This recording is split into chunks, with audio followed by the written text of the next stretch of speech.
अगर किसी इंसान में सारी आदतें अच्छी हों और उस इंसान में एक दो आदतें अगर आपको नापसंद भी हों, तो इस वजह से उसे छोड़ देना सही बात नहीं है।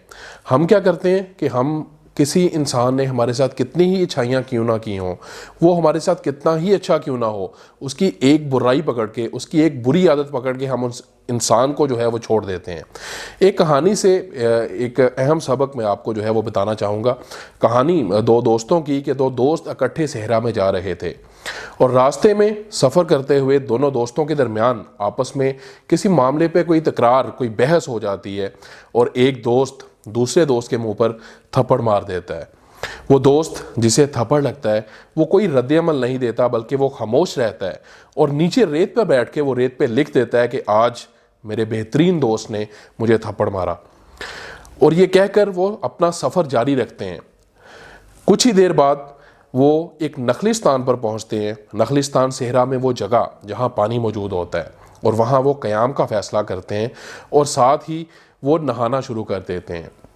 नहाने के दौरान वो दोस्त जिसे थप्पड़ लगा उसका पाँव एक दलदल में फंस गया और वो डूबने लगा, लेकिन दूसरे दोस्त ने बर वक्त जो है वो उसे बचा लिया और बाहर आने के बाद, इस वाक़े से संभलने के बाद, वो दोस्त जो डूबने लगा था वो दोबारा बाहर आया और उसने पत्थर पर लिखा कि आज मेरे बेहतरीन दोस्त ने मेरी जान बचाई। तो वो दोस्त जिसने पहले तो उसे मारा और बाद में उसकी जान बचाई, उसने बहुत हैरानगी से देखा और पूछा कि मैंने पहले तुम्हें मारा तो तुमने रेत पर लिखा और अब जब मैंने तुम्हारी जान बचाई तो तुमने पत्थर पर लिखा, ऐसा क्यों? तो दूसरे दोस्त ने बहुत शानदार अल्फाज कहे। उसने कहा कि जब भी कोई तुम्हें तकलीफ़ पहुंचाए तो उसे रेत पर लिखो, ताकि हवा के झोंके जिस तरह इस रेत पर लिखे अल्फाज को मिटा देंगे, इसी तरह तुम अपने दिल से भी इनको दरगुजर कर सको।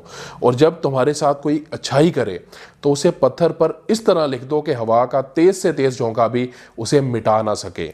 इंसान का बेसिकली अलमिया ये है कि इंसान भुलाने के काबिल बातों को याद रखता है और याद रखने के काबिल जो बातें होती हैं उनको इंसान भुला देता है।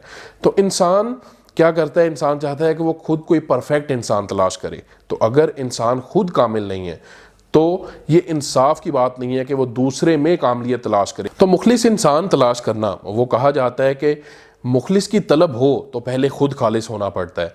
तो इंसान की ज़िंदगी में आने वाला बेहतरीन दोस्त, बकौल वासिफ अली वासिफ वो कहते हैं कि अच्छा साथी रिज़्क़ करीम की तरह होता है। तो अपनी ज़िंदगी में उन चीज़ों की नहीं बल्कि उन लोगों की कदर करें जो मुश्किल वक्त और मुश्किल हालात में आपका साथ देते हैं। अगर किसी इंसान की तरफ से आपके दिल में कोई नफरत पैदा होने लगे तो ये कहा जाता है कि उसकी अच्छाइयों को याद करें। बेऐब इंसान तलाश करने वाला हमेशा जो है वो आपको तन्हा नजर आएगा। तो ज़िंदगी में उन लोगों की कदर करें जो आपके साथ अच्छे हैं लेकिन उनमें बुराइयाँ भी मौजूद हैं। तो बुराइयों को दरगुजर करें और उनकी अच्छाइयों को याद रखें। बहुत शुक्रिया।